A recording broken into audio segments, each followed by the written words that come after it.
out of this breaking letter just sent by the Attorney General William Barr to leaders in both parties up on Capitol Hill include that he's planning to release some version of the Mueller report by mid-April or sooner, the Attorney General says. He adds that this report is roughly 400 pages. It sounds a little longer than the 300 pages or so we heard about.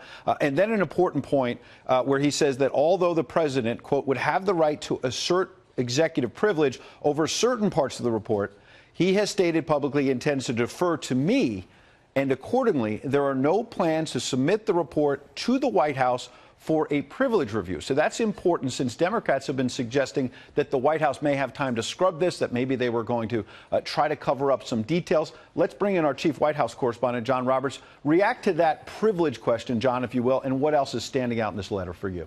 It's a very important point, and it's actually somewhat surprising, because I was told all along as we were getting close to the release of the Barr summary of the Mueller report findings that in order to get the Mueller report out in any kind of form, it would likely have to involve some sort of review between Attorney General Barr and Deputy Attorney General Rosenstein and Pat Cipollone, the White House counsel, and Emmett Flood, who is the in-house counsel here at the White House, on the Mueller investigation, because you have an awful lot of materials in there that would be subject to executive privilege, not the least of which is the transcript of some 30 hours of conversations between Robert Mueller's investigators and Don McGahn, who is the former White House counsel. And then, because there was all this transparency from the White House, which was the suggestion of John Dowd and Ty Cobb, you have thousands, tens of thousands, really, of documents that are in-house White House communications, interagency communications, interpersonal communications, most of which would be subject to executive privilege. And you would think that the White House would want to check to make sure that whoever was reviewing this would be very prudent about what is and is not released. But it would appear, according to the Attorney General, that the president has turned all of the reins of that over to the Attorney General to make the decision, and the White House counsel's office will not be involved here at all, which is really putting a tremendous, tremendous amount of faith in an individual that the president doesn't really know all that well. I mean, he knows of Bill Barr's reputation. He thinks he's a stellar individual, but it's not the White House counsel.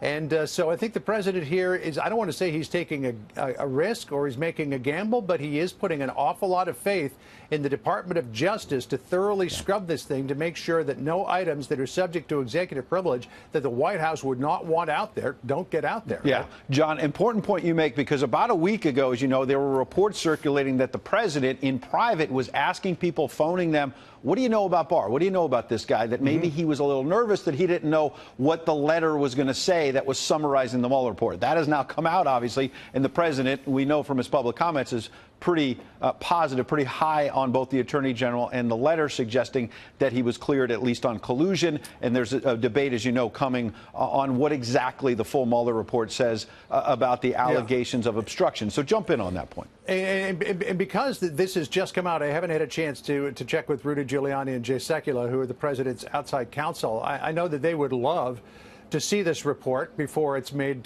public or sent to Congress. They know that they're likely not going to see it, and now Barr has said that the White House is not going to be consulted at all about this. But I suspect that Rudy Giuliani may have concerns about the fact that the White House counsel's office is not going to look at this. I mean, particularly when you consider Rod Rosenstein's involvement in signing those FISA warrants way back when this investigation was getting going. Now, having Rosenstein still there through this process is political insulation for the president. But again, the president is putting an awful lot of faith and trust in Bill Barr.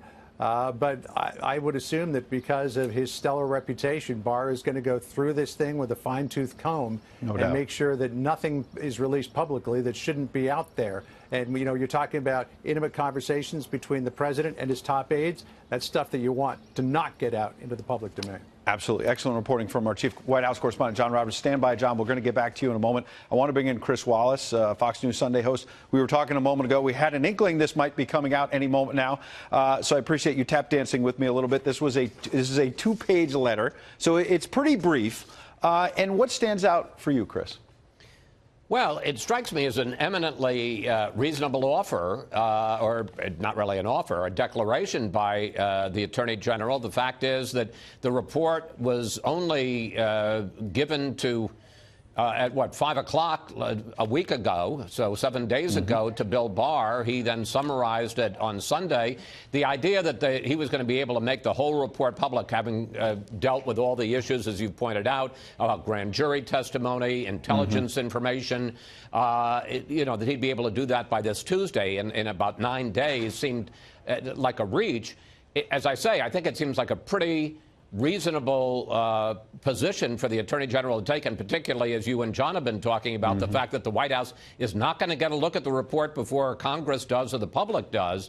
Having said that, my guess is that the Democrats are going to say it's an offer they can't accept, and that they will say, well, there's already had been talk that, if they didn't turn it over right away, it was a cover-up, that there's a scrubbing. Yes, the White House counsel isn't going to take a look at it, but the president's appointee, the Attorney General, is going to take a look at it, and he's going to be able to make decisions. So I suspect Republicans are going to say, gee, this is pretty generous, this is pretty reasonable, pretty transparent, and Democrats are going to label it a cover-up or a delay, even though we're only talking about a matter of a couple of weeks. Right. Chris, I want to get to the details of the letter again, but first I want to stay on your point because it's important. Of course, the Attorney General serves at the pleasure of the president. He was nominated by this president, but when Democrats over the last few days have been suggesting that he's sort of a pawn of the president, and in the words of Chuck Schumer yesterday, he said that Bill Barr is delaying the release of the Mueller report. The fact that this letter does a number of things says, A, as Attorney General, I'm going to get a big chunk of this 400-page report out by mid-April. B, he's willing to testify May 1st, May 2nd before the Senate and the House, the Attorney General. And C, I'm not giving the White House a look beforehand. Does it make it harder for Democrats to claim this is some kind of a cover-up? It may make it harder, but it doesn't make it impossible. And I will predict that they're going to say, we don't want to see Bill Barr's version of this report. We want to see, I'm just telling you what I think predict their action is going to be. We want to see the full report. We not only want to see the full report, we want to see all of the underlying documents, all the investigations, all the interviews with witnesses. They're going to fight for transparency. Look, regardless of the fact that I think the Democrats are going to try to move off this to some degree and get to other issues like health care and equal pay and education, they see it a political advantage to continuing to hammer the president on various investigations. And the floor of the House will pass some legislation, probably go nowhere in the Senate, but you're also going to see folks like Adam Schiff and Elijah Cummings and Jerry Nadler continue to investigate the president. And, they're not, I promise you what they're not going to say. This is a great idea. Thank you, Bill Barr. We're satisfied with this. No more questions. I promise that's not the tack they're going to take on this. That seems a safe assumption. I want to run something else past you, Chris. As you were talking, I was going through the letter. About midway through, Bill Barr pushes back on a letter from the Democrat, Jerry Nadler, who had suggested that the letter of last weekend was a, quote-unquote, 4-page summary of the special counsel's review. Bill Barr writes to the Democrats and Republicans, my March 24 letter of last Sunday was not and did not purport to be an exhaustive recounting of the special counsel's investigation or report. As my letter made clear, my notification to Congress and the public provided, pending release of the report, a summary of its principal conclusions, that is, its bottom line. He goes on to say it's 400 pages, Chris. That could be aimed at the Democrat saying, look, your narrative is not true about me trying to cover this up. But, Chris, it could also be aimed at Republicans who have been celebrating, right? In the sense of, look, folks, I was not saying this is done. I gave you 4 pages. There's a whole lot more in here.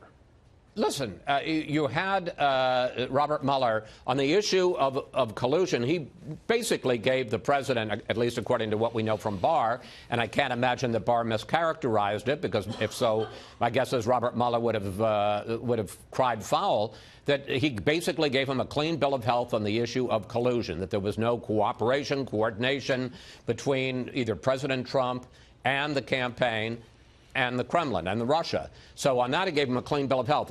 Obviously, it was a much more mixed bill of health when it came to obstruction. And, you had that quote, pretty interesting quote, that Barr quoted from Mueller saying, you know, there's there's not enough to charge a crime, but there's also not enough to exonerate the president. There is going to be some stuff that I think it's obvious in these 400 pages that the White House isn't going to like, and that's why I think, you know, call it exoneration now and take your victory lap and say we want to have accountability for all the people who got over their skis and saying that there was collusion, but they're going to have to deal with some stuff. There's no question about it when we see the whole report or as much of it as we end up seeing.